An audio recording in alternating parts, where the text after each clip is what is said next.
Okay, so this is a continuation of the last chapter's video.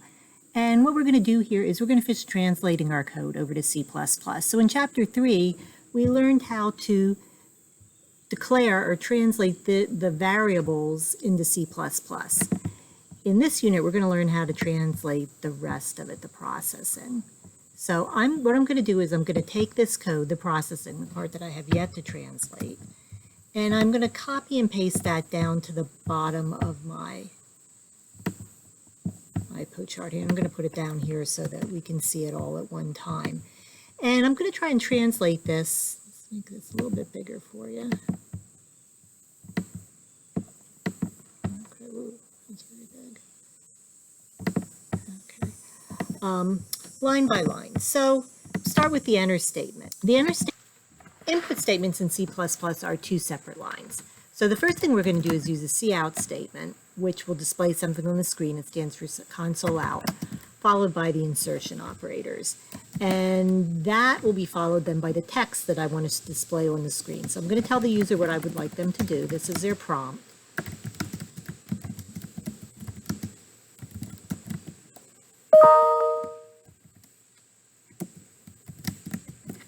And this text exactly is what's going to display on the screen when it runs. Now, let me make a little side trip here. Do you see my quotation marks? They're straight. The default in Word is to make smart quotes, which puts them on an angle. And if you have your smart quotes turned on, and you're using Word and you copy and paste it into a compiler, you're going to have a lot of problems. So if you go to Options, and it's under Proofing, under Autocorrect, there's two places you want to turn this off. Here is one under Auto Format, straight quotes with smart quotes. That should be turned off. You don't want that to happen. And Auto Format as you type. You also want to turn those straight quotes off. Okay.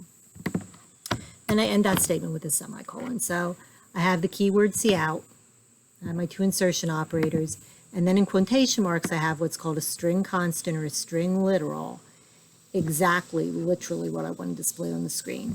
And the statement is ended with a semicolon. I follow that with a cin. That takes data from the keyboard and puts it into a variable. So I would like that to go into the variable total bill. So I want to be careful that I'm using the variable names that I declared up here. You can't change things as you go along. That's another thing the compiler will have all kinds of conniptions about, and you'll get error messages.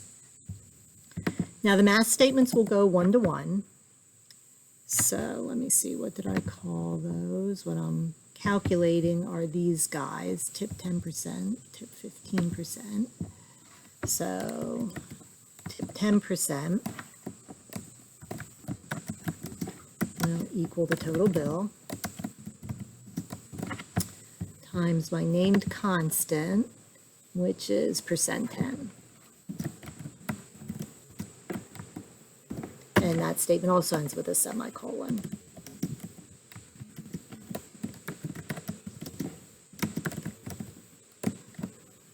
So I'm translating these lines one per one. This is one line over here. The other two are one line over here also.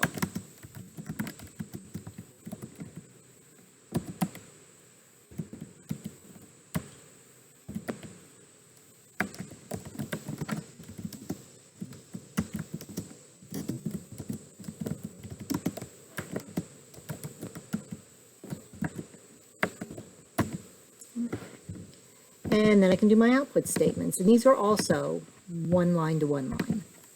And the only one that goes 1 to 2 is the input. So display is cout, console out.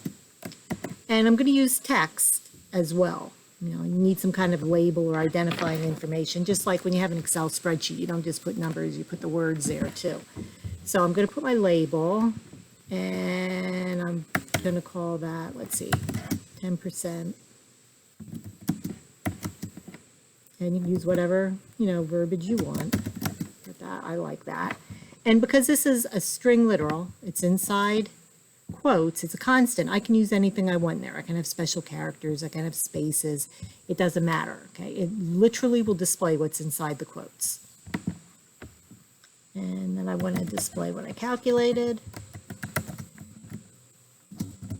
And I'm going to follow that with an ENDL statement. ENDL is end line, ENDL.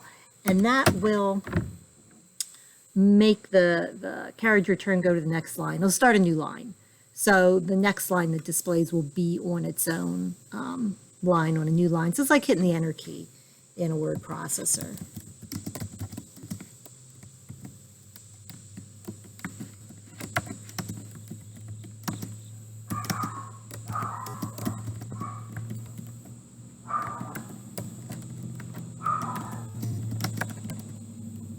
And I'm going to have the carriage return at the end of each line.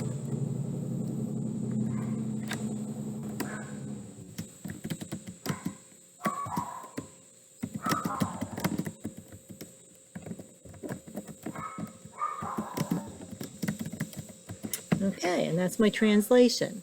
Now, I'm going to take this and I'm going to plop it into my compiler and see if it works. And you know, it doesn't always work the first time. That's normal. Part of the process.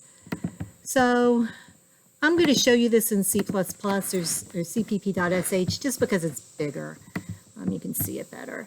And here's the blank shell that I made earlier. I'm going to paste my code in there, and then I'm going to get stuff to line up because that's how I roll.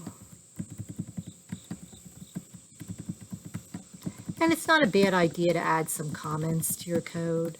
I mean, it's a very good idea. So I might do something here like just to block it off. As your programs get longer and more complex, the comments are really important. It just helps you to organize the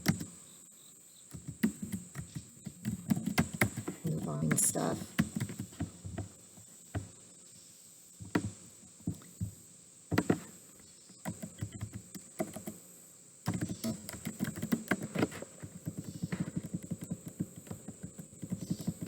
So I copied and pasted it from my Word document. I put it right in the middle of my main function in between the curly braces before the return 0, because remember the return 0 ends the program. So now I'm going to run it and see if it runs. Oops, and now I have an error message. So I run it, I get these error messages, and it says tip 1 was not declared in this scope. Okay. So if I come up here, I see this red X. That's the line. And as I go across, I can see, oh, I have a typo. I put a dash in there. Let's try this again. Let's see if it runs. No, tip 1% was not declared in the scope. Oh, it's because it's tip 10%. Okay, so you'll get, when you have a syntax error, a typo, you'll get this red X. And you just play with it till you figure out what you did wrong. There we go. So I'm going to test it now for real. I mean, we did desk checking, but sometimes that's a little off too. And if I use $100, my 10% tip is $10, 15, 20, so that is correct. I do want to show you though what happens if at this point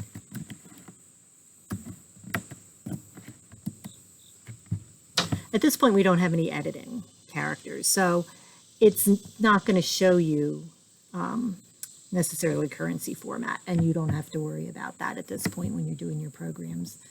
So, and then just to show you, let's see, I'm going to take this and I'm going to put it in REPL because there's some things that I can show you better in REPL. So here I can show you line by line how it runs. So if I start at the top and run this, okay, my output is over here on the right. So it comes down, it ignores the comments, it opens IOStream and IOManip, brings them into the program, goes down the main, and declares my variables, none of which show up on the screen over here. And then here is my first line of code that's going to display in the output. So it says the cout statement, it says enter the bill amount. this code here, the string constant, is exactly what showed on the screen. The cursor here, waiting, is my cin statement. It's waiting for me to enter something. So when I type the number and press enter, the cin statement takes that value that I typed from the keyboard and inserts it into this total bill variable. The math does not show up on the screen, but when you come down here, you can see here's the words 10% tip. That's what showed on the screen. The value that's in the variable, 10% that was calculated, is now displayed. And then that endl, this end line, is what makes your code go down to the next line. So sometimes before I start my output, I like to get fancy. And you can do something like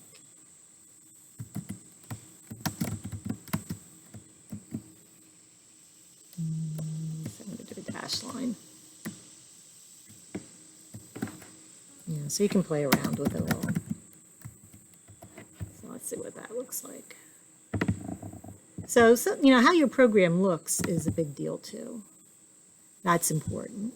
Some things are important, like I have a space in here between the prompt and where the user enters data. Okay, that's important. And so you can play around with your output a little, but how it looks is just as important as whether or not you're getting the right result, believe it or not, because readability is very important for the user.